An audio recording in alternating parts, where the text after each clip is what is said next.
The second part of the definition is that unless they can transfer that information, apply it and use it in new context, then the information is of little or no value to them.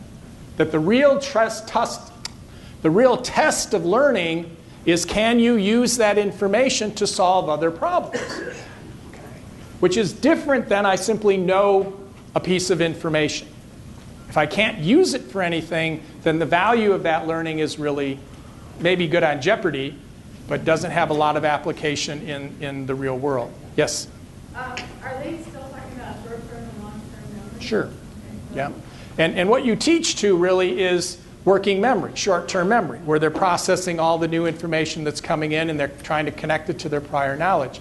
Formation of long-term memory begins during sleep that day, that night, and then the extent to which something becomes part of long-term memory has to do with how much it gets practiced. What we now know is that every time you use new information, every time you practice it, the connections between those neurons get stronger, and they get faster.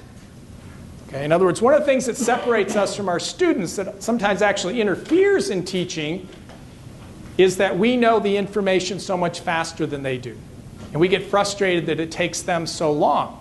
But those neurons fire faster for us because you've been practicing them 10,000 times since you first learned this 20 years ago.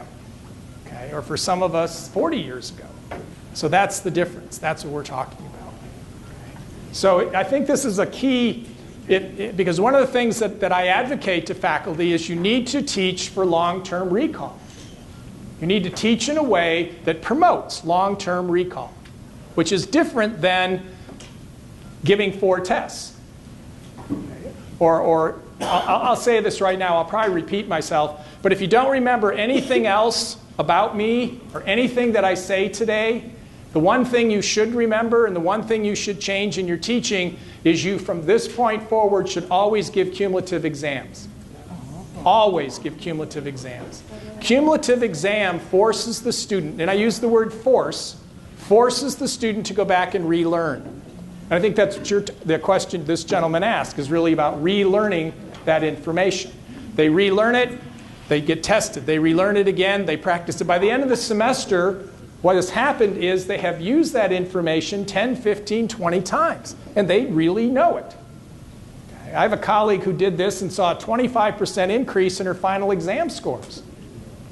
And all she did is pick out the 2 most important points from each of those sections of the class and continually retest and restructure that information.